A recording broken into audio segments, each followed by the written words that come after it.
class AJK board unit number 6 exercise number 6.3 question number 1। Question number 1, अब आप पूरी मैंने क्वेश्चन में स्टेटमेंट सॉल्व नहीं लिखी, आपने सिर्फ यहाँ से बुक से रीड आउट कर लेनी है। The vertical pole is 100 metre high and the length of the shadow is 20 metre. Find angle of elevation of the sun at that moment.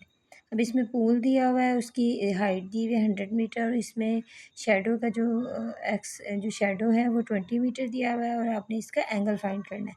अब ये देख लें क्वेश्चन में क्या है, हमने पहले लिखना है, लेट्स सपोज कर दें कि आप let the height of the pole. अब आपको नहीं पता कि हाइट क्या है, तो दी तो हुई है आंसर में कि 100 है, लेकिन आपने हाइट को ऐसे नोमिनेट कर देना है, ये 100 मीटर है और लेंथ ऑफ द शेडो को आपने सपोज कर देना है ऐसे और ये 20 मीटर है। एंगल ऑफ एविलेशन थीटा से मेंशन करेंगे, वो हमें पता नहीं है, उसको हमने फाइंड करना है। उसको साइन ऑफ इंट्रोगेशन डाल दें, मतलब मीन्स कि एलिवेशन ऑफ सन आपने फाइंड करना है तो आपने इक्वल आगे इसके आगे साइन ऑफ इंट्रोगेशन डाल देना है। अच्छा, अब it may be right angle, ये जो है ट्रायंगल ये राइट एंगल है क्योंकि इसमें परपेंडिकुलर भी दिया हुआ है, यानी मीन्स की हाइट भी दी हुई है और शेडो यानी बेस।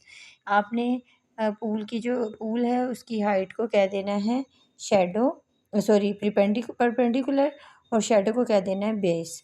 अब जिसमें दोनों चीज़ें हों टेन अप्लाई कर देंगे हम, tan theta height of the pole length of the shadow equal आ जाएगा हाइट फॉर एच और शेडो फॉर एस। तो आपने हाइट पुट कर देनी है, वो आ जाएगी 100 और बाय दी हुई है वैल्यू शेडो की 20, इसको डिवाइड कर दें 5 आ जाएगा।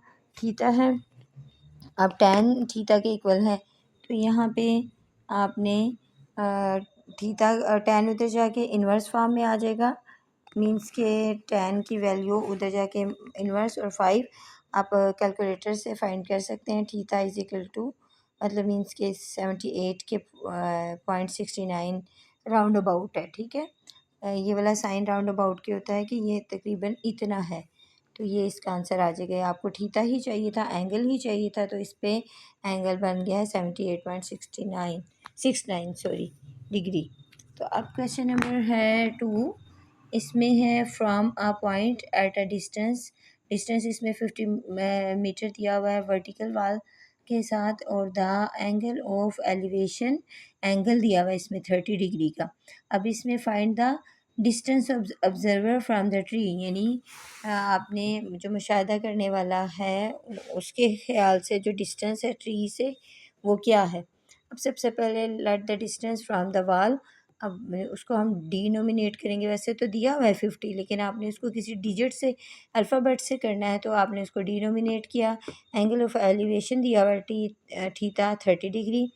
अब late the height of the वाल, वो हमें नहीं पता, हम उसे एच एच कहेंगे और ये हमने फाइंड करनी है according to the right angle triangle, क्योंकि इसमें बेस भी है और हमने हाइट फाइंड करनी है, तो इसलिए फिर इसमें राइट एंगल ट्रायंगल अप्लाई कर लेंगे।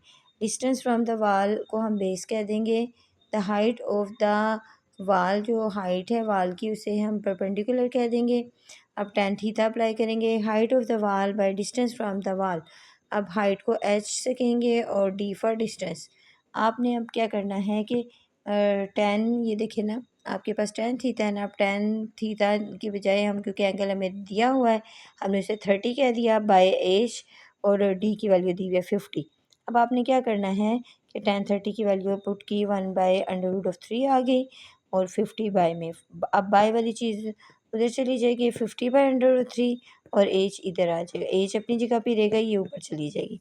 अब आपने क्या करना है, आपको पता है बाई की वैल्यू में से अंडर रूट की साइन नहीं आना चाहिए, तो अंडर रूट की 3 से आपने ऊपर भी मल्टीप्लाई किया, नीचे भी, ऊपर इकट्ठा लिखा गया और नीचे 3 का स्केयर हो जाएगा, स्केयर अंडर रूट से कैंसिल, 50 √3/3 आ गया। अब अंडर रूट ऑफ 3 की वैल्यू होती है 1.732, आपने 50 से इसको मल्टीप्लाई किया 86.6 आ जाएगा और 3 पे फिर डिवाइड करेंगे तो एच राउंड अबाउट आ जाएगा 28.8 सेंटीमीटर। यही इसका आंसर है।